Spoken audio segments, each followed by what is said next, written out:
Olá, a Comissão Especial da Reforma Administrativa aprovou em setembro, por 28 votos contra 18, o substitutivo do deputado Arthur Oliveira Maia à proposta de emenda à Constituição, conhecida como PEC 3220. Com essa aprovação, a PEC pode ir à votação no plenário a qualquer momento. E para falar sobre esse assunto, que agora se torna cada vez mais urgente, o Opinião Pernambuco de hoje recebe Paulo Rubens Santiago, que é professor da UFPE, mestre e doutorando em educação e ex-deputado estadual. E também Melissa Campos dos Santos, que é integrante da Coordenação Nacional de Formação e Comunicação Sindical da FASUBRA. Bem, lembramos que o Opinião Pernambuco, todos os programas também podem ser acompanhados nas rádios Universitária FM, 99,9 MHz, e na Rádio Universitária AM 820 kHz, a Rádio Paulo Freire, isso no horário das 8h30 da manhã, de segunda a sexta. Bem, vamos começar contigo, Melissa. Gostaria de ouvir suas primeiras impressões sobre essa PEC 32. Depois a gente vai detalhando, mas, em linhas gerais, o que ela significa, o que é que ela traz, né, que causa para a gente tanto susto? Então, como, assim, nós, servidores, né, da área da educação, da área da saúde, né, tomamos conhecimento, né, dessa PEC 32, a gente começou a analisar, pedimos para o nosso jurídico analisar, e essa PEC é a PEC da destruição do serviço público, né, destruição da saúde, da educação, né, então, assim, essa PEC é a PEC da morte, né? Pois bem, a gente sabe também que, né, a gente tem muitas mentiras, né, que é parte do governo, né, que essa PEC é uma PEC que vai modernizar, né, é uma PEC que traz para o país, né, uma parte mais modernizada. Então ele vem com toda essa mentira, dizendo que a gente que dá muito gasto, né, pro governo e que precisa de alguma forma cortar verbas para poder investir, para poder, né, ter mais empregos. Isso tudo é uma mentira, né? E a pior mentira é aquele que se confunde com a verdade, né? Isso o André Lucas sempre disse, e é uma frase que a gente vem produzindo, que é um tipo de mentira, de manipulação que esse governo está se valendo, né? Juntamente com a falta de informação da população, né? Com a impossibilidade das pessoas irem às ruas nesse momento da pandemia, né? De lutar pelos seus direitos, nós estamos aí, né? Para colocar a verdade, né, para a sociedade, para mostrar para a sociedade que se essa PEC, de fato, ela for aprovada, não existirá mais, né, o reforço do serviço público, principalmente esses profissionais que estão na área da saúde, né, que neste momento vacinaram a população, que atenderam a população, né, que salvaram vidas, né, inclusive esses servidores que estão lotados nos hospitais universitários. Então, é de extrema importância que nós, servidores, se juntem, né, para que a gente possa derrubar essa PEC, juntamente com a sociedade. A sociedade ela tem que entender que se ela não estiver junto, ela também vai estar perdendo, né? Não só a sociedade, os estudantes também sabem que essa PEC é uma PEC que vai destruir a educação, a pesquisa principalmente, né? Sem a pesquisa, a gente não consegue ter, né, vamos dizer assim, as informações que a gente teve nesse momento, principalmente o Butantan, né, que está aí ajudando para vacinar a população brasileira. Então, essa PEC é uma PEC que, se de fato ela for aprovada, acabou o serviço público, acabou o concurso público, e é a rachadinha, né, a PEC da rachadinha, aonde o governo ele quer, né, trazer para o país, né, o domínio de tudo, centralizar tudo, né? Ok, e aí ok. os servidores Tá, pode concluir, Melissa, pode concluir. dinossauro. Uhum. Tá certo. Vamos voltar para você ainda muitas vezes, né? Estou tocando ali tocando a bola para Paulo. Paulo, seria ainda também assim tuas impressões gerais sobre a PEC, antes de a gente entrar em detalhamento. Olá, Valdir. Olá, Melissa. Veja, a PEC 32, ela traz os mesmos vícios de outras propostas de reformas constitucionais ou de medidas administrativas que nós temos enfrentado nos últimos anos. Há 2 anos, nós enfrentamos uma proposta de reestruturação das universidades que foi apresentada ao debate através do chamado programa Futurice. E o que é que nós apontamos naquela ocasião? O programa não vinha antecedido por nenhum diagnóstico do exercício da autonomia das universidades, da estrutura de formação da carreira docente, dos custos da universidade para a sociedade, tanto na graduação quanto na pesquisa e na pós-graduação. A PEC 32 repete os mesmos vícios, porque ela não apresenta nenhum relatório preliminar acerca daquelas questões que a proposta de emenda constitucional se propõe a alterar. Ora, todos nós sabemos que quando você tem um carro velho ou quer reformar sua casa, você toma iniciativas sabendo o que é que você quer reformar, o que é que não está funcionando, o que é que está prejudicando o seu transporte ou a sua convivência no seu lar. A PEC 32 não traz nenhum diagnóstico. Ela não apresenta um diagnóstico do ponto de vista da estrutura do serviço público, do alcance do serviço público do litoral ao sertão, do Oiapoque ao Chuí. Ela não apresenta nenhum diagnóstico do ponto de vista do que representa o custo do serviço público para o Tesouro Nacional em relação aos outros custos que qualquer brasileiro pode encontrar se acessar, por exemplo, a página do Tesouro Transparente do Ministério da Economia.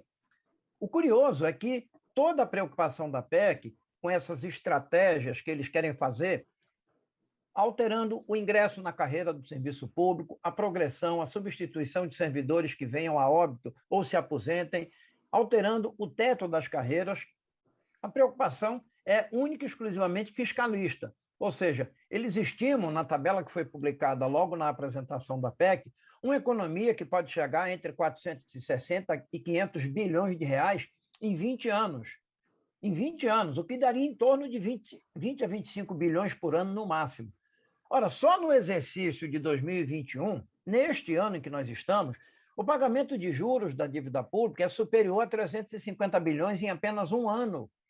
Então, a lógica desse governo é arrancar recursos do orçamento, precarizando o serviço público, abrindo espaço para terceirização, para contratos de gestão com o setor privado, reduzindo os encargos do serviço público, para que seja formado um saldo que possa responder à situação explosiva, descontrolada da dívida pública, seja pelas operações do Tesouro Nacional, seja pelas ações do Banco Central com os bancos privados. Não há nenhuma proposta de reforma administrativa. Essa PEC é tão ruim que a gente pode chamar não de PEC 32, mas de PEST 32. Ela ataca os servidores públicos, ataca os serviços públicos, quer liberar caixa do Tesouro para manter a sustentabilidade da dívida pública, que foi o mesmo objetivo da aprovação da emenda constitucional 95 em 2016. Então, em 2016 até 2020, são 4 anos. E nesses 4 anos, os cálculos do governo não fecham do ponto de vista do pagamento dos juros e da amortização da dívida. Eu já pude baixar o orçamento do próximo ano, que está em discussão no Congresso. É um escândalo. É um escândalo. Se você reunir perspectiva de pagamento de juros, perspectiva de pagamento das amortizações da dívida pública e o simples refinanciamento da dívida, dá mais de 2 trilhões e 400 bilhões de reais. Isso é quase 150% acima da receita fiscal prevista para o ano de 2022.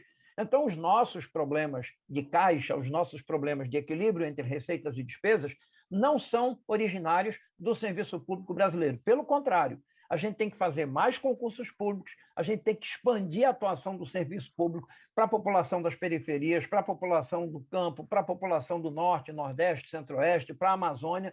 Nós temos que investir para que o serviço público chegue até os cidadãos, oferecendo bem-estar e qualidade de vida. Por isso é que essa PEC ela não presta nem para negociação. Ela tem que ser derrotada e nós temos que pautar uma outra discussão acerca do serviço público, dos servidores públicos e da qualidade do serviço público para a maioria da população do país. Melissa, o que pode acontecer com a carreira do servidor público, caso essa PEC seja aprovada da forma como está? Se é que a gente vai poder continuar falando em carreira, né? Em carreira de servidor. Carreira de Estado, sim, isso aí está preservado, né? Algumas carreiras estão preservadas, mas a do servidor público mediano, né, que é o caso da maioria, essa daí está completamente comprometida. Queria que você falasse um pouco sobre isso. Então, essa PEC, ela prevê até a redução da jornada e salário, né? Dá essa autonomia. Então, assim, começa por aí, né? Se reduz a jornada, reduz o salário, né? E a nossa carreira também vai ser completamente destruída, né? Não vai ter mais nenhuma mesa de negociação, né? De aprimoramento, como nós temos na Lei 11.091, né? Que prevê isso, né? Esse governo, ele quer destruir todo o serviço público, não tem conversa com ele, é um projeto que é malévolo, que é uma proposta de aparelhamento do Estado, do serviço público, que será privatizado. Simplesmente será privatizado e nós, servidores, vamos virar dinossauros, né? Aposentou, acabou, né? Só vai existir cargos de confiança, né? Para o governo poder liderar e centralizar, né, toda essa política suja dele. Então, eu acho que nessa PEC não existe nenhuma chance, né, qualquer para nós servidores. Se fosse bom, né, se fosse mesmo uma PEC boa, ele incluiria também, né, os militares, por exemplo, né?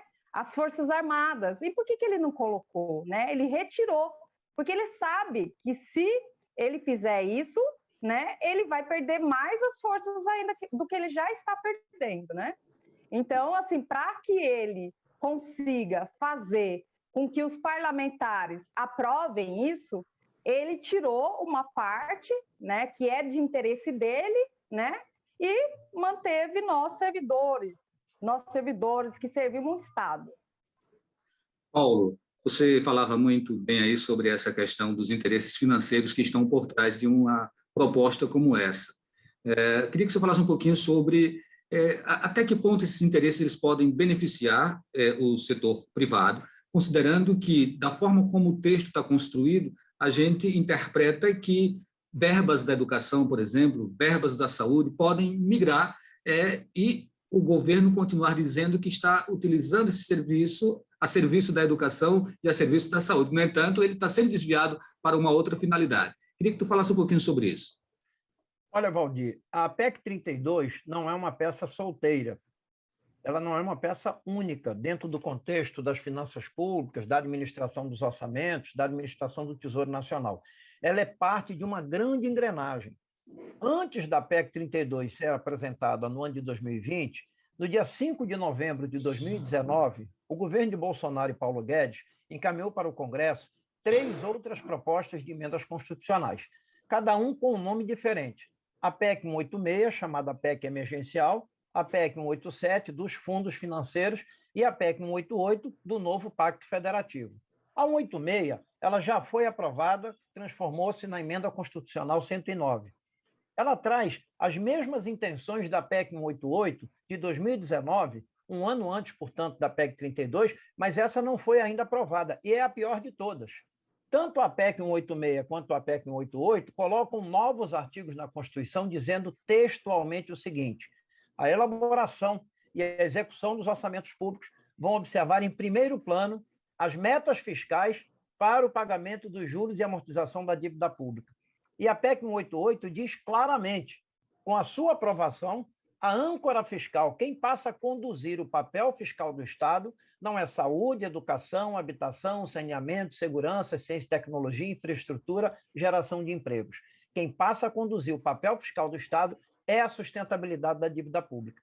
Quando você vai atrás, você encontra essa mesma expressão, sustentabilidade da dívida pública, na Emenda Constitucional 95. Mas isso não surgiu agora. Sem sombra de dúvidas, foi com a aprovação da Lei Complementar 101, mal conhecida como Lei de Responsabilidade Fiscal, que o Brasil escancarou as suas finanças para a acumulação do capital privado. Porque você tem na Lei Complementar 101, logo no artigo 9º, a seguinte afirmação: Enquanto não estiver reservado o recurso necessário para pagamento das despesas financeiras, nenhum outro empenho pode ser pago. Seja para comprar um tomógrafo para o Hospital das Clínicas, seja para abrir um laboratório de química na universidade, seja para expandir um campus da universidade para o sertão, para a Zona da Mata, para a região do Cerrado, para a região da Amazônia. Não interessa, enquanto não se garantirem os recursos para pagamento dos ganhos do capital financeiro aplicado na dívida pública, nada pode ser pago. Isso vem desde 2000, com a Lei Complementar 101. E a confirmação desses interesses, você viu também no artigo 4º, inciso 2º da Lei Complementar 101, que previa um limite para a despesa com juros. E quando Fernando Henrique Cardoso foi sancionar a lei, ele vetou esse limite. E de lá para cá, concluindo, nenhum presidente da República encaminhou ao Congresso Nacional o que determina o artigo 30, inciso 1º e 2º da Lei Complementar 101. O que determina o artigo 30, inciso 1º? Envio ao Senado da República de um projeto de lei para estabelecer um teto para a dívida pública mobiliária, a dívida em títulos públicos. De lá para cá, ele só nos impõe teto para a despesa de salário, como proporção da receita corrente líquida, teto para as despesas primárias sociais, como se viu na Emenda Constitucional 95, mas não há nenhum teto para a despesa financeira. Eu vou dar um número fora da pandemia, para não dizer que a pandemia contaminou a nossa economia. Em 2015, a necessidade de equilíbrio entre receitas e despesas no Tesouro Nacional, a chamada necessidade de financiamento do setor público, foi estimada em 520 bilhões. 4 anos depois, em 2019, quando é apresentado esse pacote com as 3 PECs aos quais eu me referi, 186, 187 e 188, essa necessidade de financiamento, Valdir, havia subido para 779 bilhões. Agora vamos destrinchar, vamos esquartejar, vamos abrir essa necessidade de financiamento para saber qual é o peso das despesas que implicam no desequilíbrio de receitas e despesas no Tesouro Nacional. 95% do desequilíbrio vem dos 639 bilhões da dívida interna, vem de 95 bilhões dos encargos do Banco Central e de 12,6 bilhões da dívida externa. Ou seja, o que mais desequilibra a relação entre receitas e despesas, o que nos empurra para um déficit público improdutivo, antissocial, não é salário de servidor, não é concurso público, não é o serviço público. O que nos empurra para um déficit público improdutivo são os interesses do capital nacional e internacional amparados na dívida pública, que obriga o Estado a financiar o endividamento improdutivo e tem que tirar do orçamento, tem que tirar da sociedade. E isso é que nós temos que denunciar, por isso é que essa PEC tem que ser amplamente derrotada. Ok, Paulo, obrigado pela sua participação. A gente está fechando aqui o primeiro bloco do programa Opinião Pernambuco e daqui a pouco a gente retorna falando sobre a PEC 32 da reforma administrativa.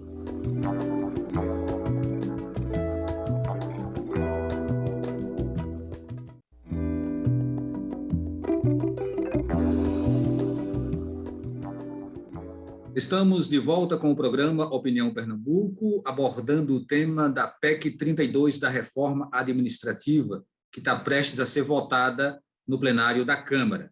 Lembrando que o Opinião Pernambuco também é exibido nas rádios Universitária FM e Universitária AM, de segunda a sexta, 8h30 da manhã. E para quem acompanha na rádio, eu sou Valdir Oliveira. Bom, Melissa, a gente sabe que tem uma questão aí que é muito subjetiva, que é a avaliação de desempenho dos servidores.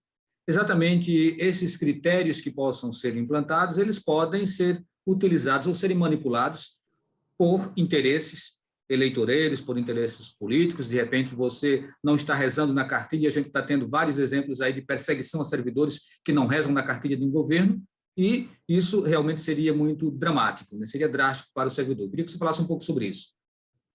Então, é como eu iniciei a minha fala, dizendo que, assim, o serviço público, ele praticamente vai deixar de existir, né? Essa avaliação de desempenho, para nós, irá acabar, porque, assim, qualquer servidor, qualquer cidadão que vê uma irregularidade, ele pode denunciar, aquele servidor, ele vai responder por isso, né?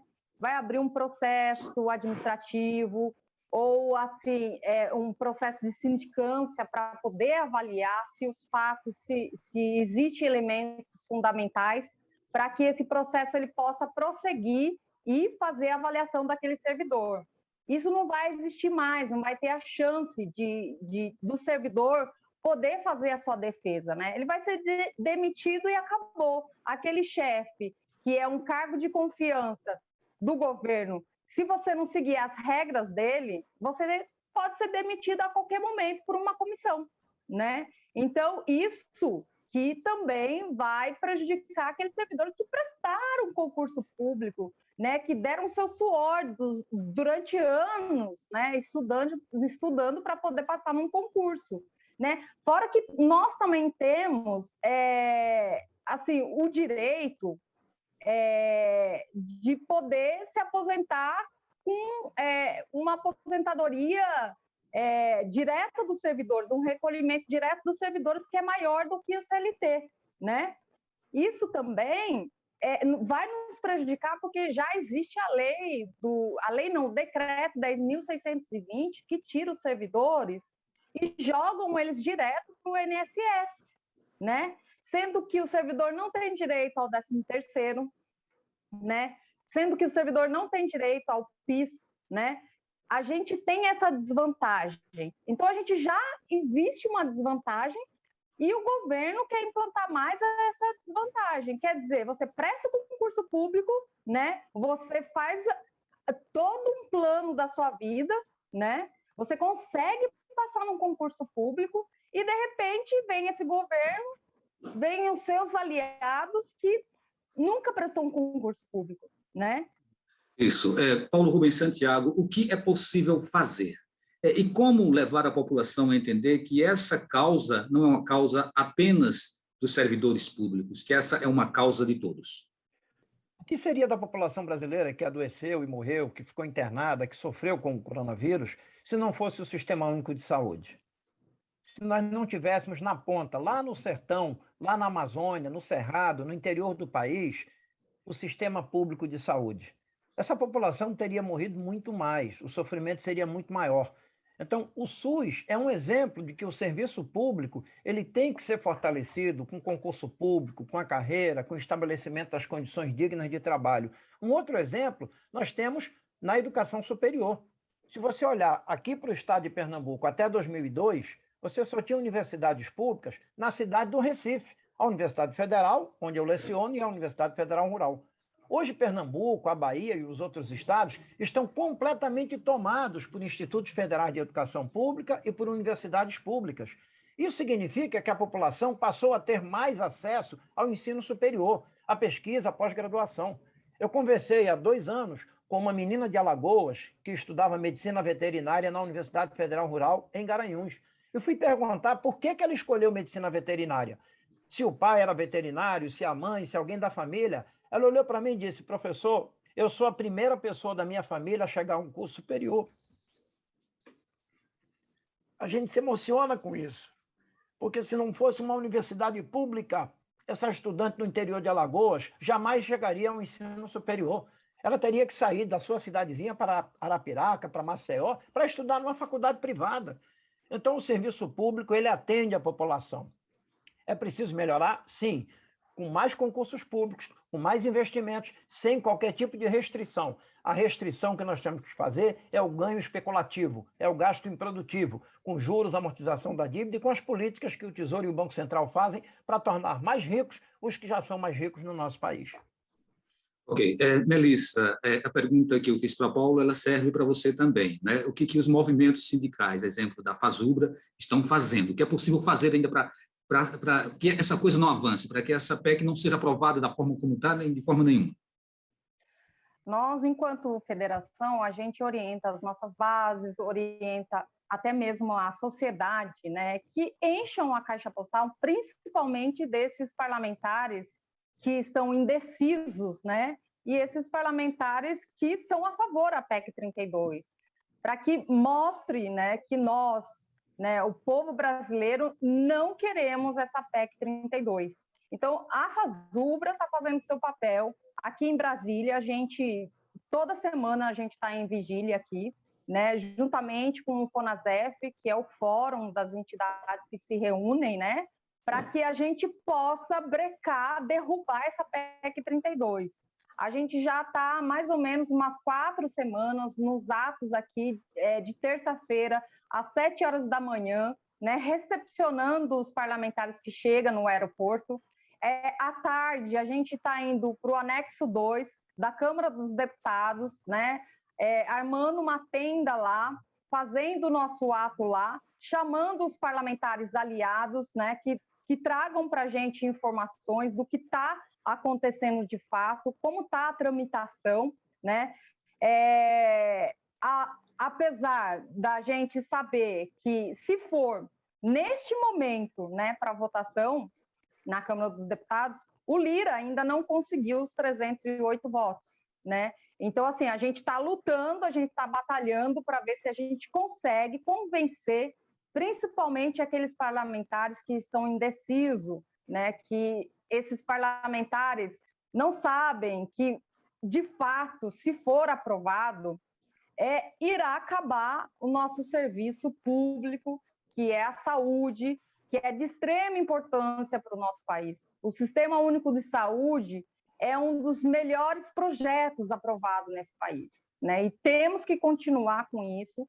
Temos, sim, que, como o professor colocou aqui, abrir concurso público para que a gente possa ocupar os espaços que está dentro das universidades federais, dos hospitais universitários. E quando o governo fala que o servidor ele não faz o seu trabalho bem feito, é mentira dele, que fique bem claro, né? Nós estamos na linha de frente nesse momento. Então, assim, nós precisamos da mobilização da sociedade brasileira juntamente com a gente. Até os atores, as atrizes já fizeram aí o seu papel importante divulgando que são contra a PEC 32. Ok, Melissa, ok, Paulo. A gente fica com vontade de falar também, né? Principalmente a gente que também teve uma trajetória de muita dificuldade lá no início, né? De roça, de trabalho braçal, de enxada, e através da escola, através da educação pública, a gente consegue chegar a estar hoje aqui conversando com vocês. Então, assim, eu acho que a gente tem diversos exemplos no Brasil que são exatamente de perseverança, mas que passam necessariamente pelo apoio da sociedade, pelo apoio das instituições ao serviço público e gratuito na educação, na saúde e em todas as outras áreas. Então, a gente se despede por aqui. Mais uma vez, obrigado a você, Melissa, obrigado, Paulo, e a todos que nos acompanharam. O Opinião Pernambuco volta em um próximo momento.